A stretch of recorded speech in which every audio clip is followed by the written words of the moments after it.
শুনতে কি চাওয়ে তোমায় স্বাগত। আজ রয়েছে শিবরাম চক্রবর্তীর মজার গল্প রিকশায় কোনো রিস্ক নেই। গল্প পাঠে রয়েছি আমি সঞ্জীব। পাড়ায় গদাইয়ের গাড়ি চেপে একবার ভারী বিপাকে পড়েছিলাম। এবার ভোদাইয়ের মোটরে চড়ে আগেকার সেই গদাঘাতের দুঃখ ভুলতে হলো। বাস্তবিক আমার বিবেচনায় রিকশাই ভালো সবচেয়ে, এমনকি পা গাড়িও তেমন নিরাপদ নয়। চালিয়ে গেলে কি হয় জানি নে, চালাইনি কখনো, কিন্তু আর কেউ যদি সাইকেল চালিয়ে আসছে দেখি তক্ষুনি আমি 7 হাত পালিয়ে যাই। রাস্তার ধার ঘেঁষে গেলেই মোটর চাপা পড়বার ভয় নেই, কিন্তু সাইকেলের বেলায় যে ধারেই তুমি যাও না তোমার ঘাড়ে এসে চাপবেই। ফুটপাতে উঠেও নিস্তার নেই। তাই বলছিলাম রিকশাই আমাদের ভালো, কোনো রিস্ক নেই একেবারেই, না সওয়ারির না পথচারীর। কি কাজে শহরতলিতে যেতে হয়েছিল। ট্রামে বাসে ওঠা বেজায় দায়, পাদানিতেও পা দেয়া যায় না। হাঁটতে হাঁটতে যদি কিছুটা এগিয়ে কোনো ট্রাম বাস একটু খালি পাওয়া যায় সেই ভরসায় এগুচ্ছি। আশায় আশায় যদ্দূর এগিয়ে আসা যায়, হঠাৎ দেখি ভোঁদা তার মোটর নিয়ে ভোঁ ভোঁ করে আসছে। আমাকে দেখে আমার পাশে এসে দাঁড়িয়েছে। এসো আমার গাড়িতে, পৌঁছে দিচ্ছি তোমায়, বলল সে। ঠেলতে হবে না তো ফের? উঠতে গিয়েও থমকে দাঁড়ালাম। কি বললে? গাড়ি চড়ার ভারী ঠেলা ভাই। গদাইজনিত আমার পূর্ব অভিজ্ঞতা ব্যক্ত করলাম। সে গাড়ি একবার থামলে আর চলবার নামটি করে না, থেমে গেলেই নেমে গিয়ে ঠেলতে হয় আবার। গদাই আর আমি দুজনে মিলে সেই গাড়ি চালিয়ে, গদাই সামনের স্টিয়ারিং হুইলে আর আমি গাড়ির পেছন থেকে। 7 দিন আমায় কাত হয়ে থাকতে হয়েছিল বিছানায়। কাতর কণ্ঠে জানালাম, তোমার গাড়িও সেই রকম নেমে নেমে মাঝে মাঝে ঠেলতে হবে না তো? কি যে বলো তুমি, এ কি গদাইয়ের লজ্জর গাড়ি পেয়েছো? আন করে নতুন মডেলের গাড়ি দেখছো না? কিন্তু গাড়ি ঠেলার চেয়েও যে ভারী ঠেলা আছে আরো, সেই অভিজ্ঞতা আমার হলো সেদিন। কেমন করে যেন আঁচ পাচ্ছিলাম সেই অবশ্যম্ভাবী অভিজ্ঞতার। আমার অবচেতন বিজ্ঞতার মধ্যেই হয়তো বা, তার আভাসেই বলতে গেলাম কিনা কে জানে। কিন্তু তার দরকার কি এমন? আর একটুখানি গেলেই তো শহরতলির স্টেশনটা। সেখান থেকে ট্রেনে চেপে শিয়ালদার টার্মিনাসে ট্রাম ধরে কলেজ স্ট্রিট মার্কেট। আমার ভাগ্নে ভাগ্নির বইয়ের দোকান হয়ে সেখান থেকে চোরাবাগান আর কটটুকু বলতে গেলাম আমি। তাহলেও বেশ দেরি হবে তোমার, বাধা দিয়ে বলল ভোঁদা। এধারে ট্রেন সব আধ ঘন্টা পর পর আসে, ভিড় হয় নেহাত কম না। ধরতে পারলেও চড়তে পারবে কিনা সেই সমস্যা। আর তা পারলেও বাড়ি পৌঁছতে অন্তত তোমার 30 মিনিট লেট হবেই। আমি তোমাকে 3 মিনিটে পৌঁছে দিতাম। সেই 30 মিনিটের লেট বাঁচাতে 30 বছর আগেই বৈতরণীর তীরে পৌঁছচ্ছিলাম গিয়ে। গাড়িটার স্পিড একটু কমাও ভাই। যেতে যেতেই আমি বলি, বড্ড জোরে চালাচ্ছ মনে হচ্ছে। মোটেই না, ভালো গাড়ি এমনি স্পিডেই চলে, এই রকমই স্পিড নেয়। স্টিয়ারিং হুইলে এক হাত রেখে আর অ্যাক্সিলেটারে তার পা রেখে আর এক হাতে নিজের গোফে চারা দিয়ে নির্ভাবনায় এসে জানায়। আমি কিন্তু দুর্ভাবনায় মরি।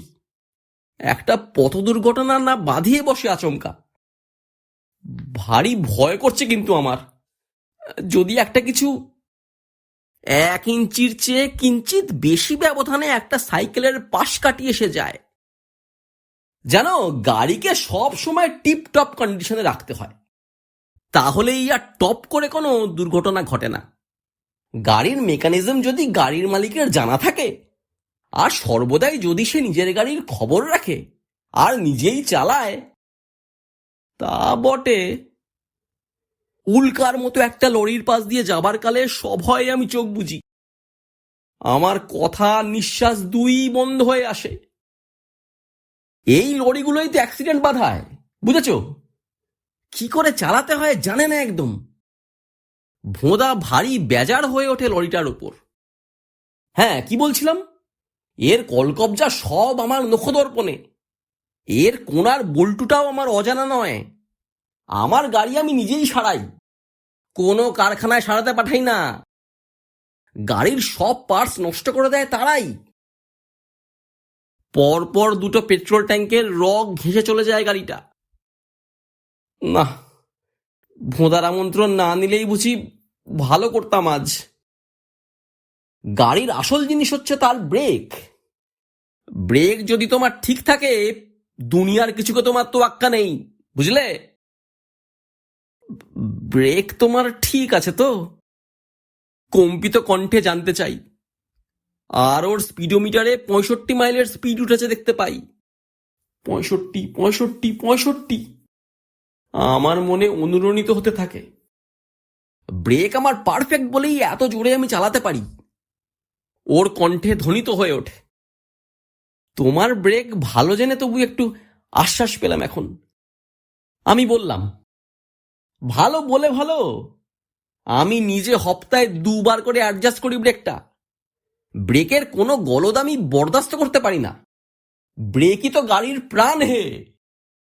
আর সোয়ারিদেরও বই কি। আমি সায় দিই ওর কথায়। তাহলেও একটু আস্তে চালালে কি ভালো হতো না? ক্ষতি কি ছিল? তাহলে তো গরুর গাড়ি কি রিক্সাতেই যেতে পারতে। এই দেখো, 70 তুলেছি স্পিড। আর চেয়ে দেখো।